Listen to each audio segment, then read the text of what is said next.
Silence of the lamb movie 1992 में best picture, best actor, best actress, best writing, best directing का Oscar award भी जीत चुकी है और इस तरह के कई और बाफ्टा, गोल्डन ग्लोब और भी कई सारे अवार्ड जीत चुकी है। इसकी IMDb rating 8.6 and rotten tomatoes पे 96% है। इस वीडियो में मैं आपको इस फिल्म की एक ब्रीफ में कहानी बताऊंगी कि मतलब मूवी में क्या है। आई होप आप इसे लास्ट तक देखें। इस मूवी में मेन कैरेक्टर है क्लैरिस स्टार्लिंग जो FBI ट्रेनी है, हैनिबल द कैनिबल एक्टर जो एक साइकेट्रिस्ट है और सीरियल किलर है जो अपने विक्टिम्स को मारकर उनको खा जाता है और 8 सालों से वो बाल्टीमोर स्टेट हॉस्पिटल फैसिलिटी में बंद है। मूवी शुरू होती है, एक लड़की को भागते हुए दिखाया जाता है जिसका नाम है क्लैरिस स्टार्लिंग और वो एक FBI ट्रेनी है। वो जंगल में भाग रही होती है, तभी उसे एक आदमी आके कहता है कि उसे जैक क्रेफोर्ड जो FBI हेड है बिहेवियर साइंस डिवीज़न का, उसे बुलाया है। वो अंदर जाती है, वो दीवार पर देखती है एक केस के बारे में फ़ोटोज़ लगे थे। वो केस था बफेलो बिल का जो औरतों की स्किन उतार कर उनकी डेड बॉडीज़ को फेंक देता था। इसी केस के बारे में जैक क्रेफोर्ड ने क्लैरिस स्टार्लिंग को बुलाया है। वो उससे कहता है कि तुम्हें हैनिबल लेक्टर से मिलना है जो एक साइकेट्रिस्ट है और उससे इस केस के बारे में कुछ जानकारी हासिल करनी है। हैनिबल लेक्टर एक साइकोपाथ है और साइकेट्रिस्ट भी है जो अपने खाली टाइम में अक्सर लोगों को मारकर खा जाता है। क्लैरिस स्टार्लिंग जाने के लिए तैयार हो जाती है।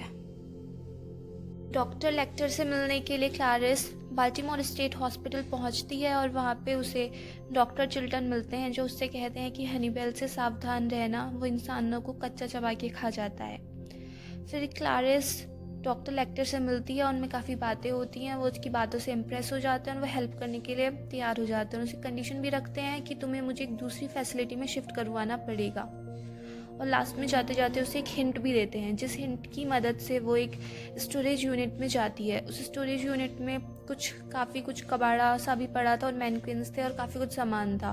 वो एक ऑफिस टाइप था, वहाँ पे उसे एक आदमी का चेहरा दिखता है।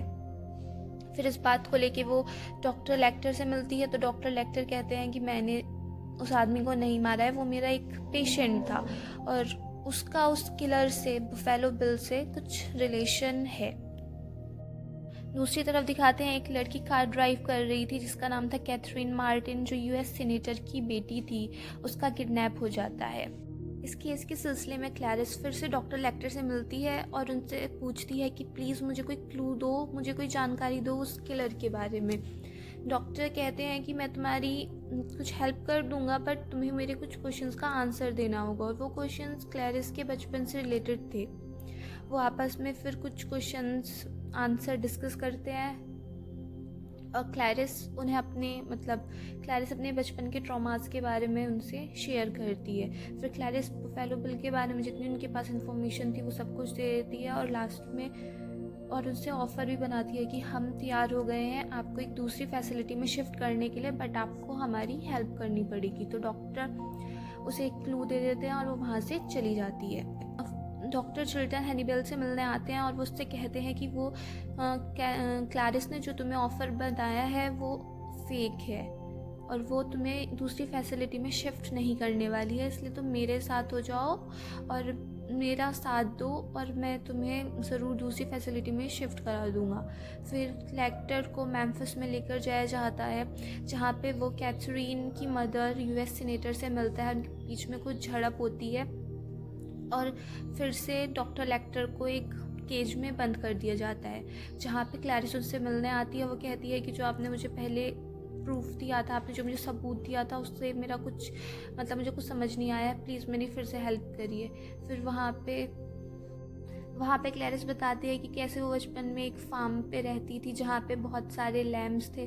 तो वो कहती है कि मैं वहाँ पे लैम्प को स्लॉटर किया जाता था, तो वो एक लैम्प को लेके वहाँ से भाग जाती है और भागते हुए वो बेचारी गिर जाती है क्योंकि लैम्प बहुत भारी था। फिर वहाँ पे पुलिस वाले आते हैं, वो उसको पकड़ के ले जाते हैं और कहती है कि उस लैम्प को नहीं बचा पाई, वो भी स्लॉटर हो गया। तभी पुलिस वाले क्लैरिस को लेने आ जाते हैं और जाते जाते लेक्टर क्लैरिस से कहता है कि जो तुम्हें चाहिए वो तुम्हारे पास ही है। डॉक्टर लेक्टर को खाना देने के लिए जो दो पुलिस वाले आते हैं, डॉक्टर लेक्टर उन पे हमला कर देता है और उनको बहुत बुरी तरह ज़ख्मी कर देता है। उनके चेहरे पे बहुत ज़्यादा खून हो जाता है, तो समझ में नहीं आता है कि कौन पड़ा है। और इस बात का फ़ायदा उठा के डॉक्टर लेक्टर खुद वहाँ पड़ा रहता है और एक पुलिस वाले को कहीं दूसरी जगह छोड़ देता है। तो जब और पुलिस वाले उनको देखने आते हैं तो वो उसको समझते हैं कि ये असली पुलिस वाला है और उसको वहाँ से ले जाते हैं एम्बुलेंस में।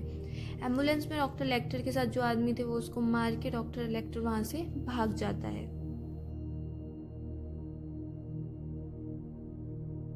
क्लूज का पीछा करते करते क्लैरिस जो फर्स्ट विक्टिम थी उसके घर पहुंच जाती है। वो वहाँ पे देखती है तो उसे पता चलता है कि वो पहले एक आदमी के यहाँ पर काम करती थी, तो वो उस आदमी के यहाँ पर जाती है जिसके यहाँ वो काम करती थी, फर्स्ट विक्टिम। तो जब वो उस घर में जाती है तो वहाँ पे बुफेलो बिल गेट खोलता है।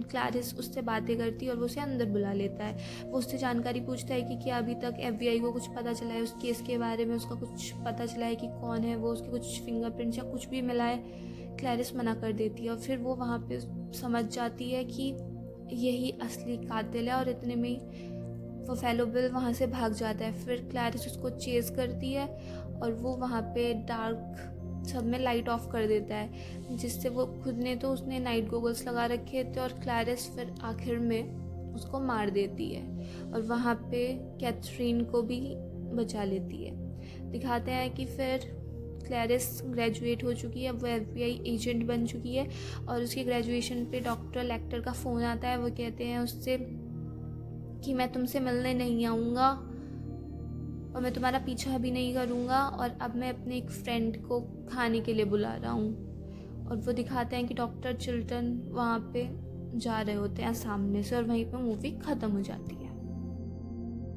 बुफेलो बिल का मूवी में रियल नेम जेम गम था और वो एक ट्रांससेक्सुअल मैन था। वो वुमेन की बॉडी चाहता था, इसलिए वो जो थोड़ी ओवरवेट औरतें होती थी उनकी स्किन उतार के उससे वो एक वुमेन सूट बनाना चाहता था, इसलिए वो ये सारी किलिंग्स करता था। अगर आप अभी तक मेरी वीडियो को देख रहे हैं तो आपका बहुत बहुत धन्यवाद। अगर आपको ये वीडियो पसंद आई है तो प्लीज़ लाइक करें, मेरे चैनल को सब्सक्राइब करें and thank you so much यहाँ तक वीडियो देखने के लिए।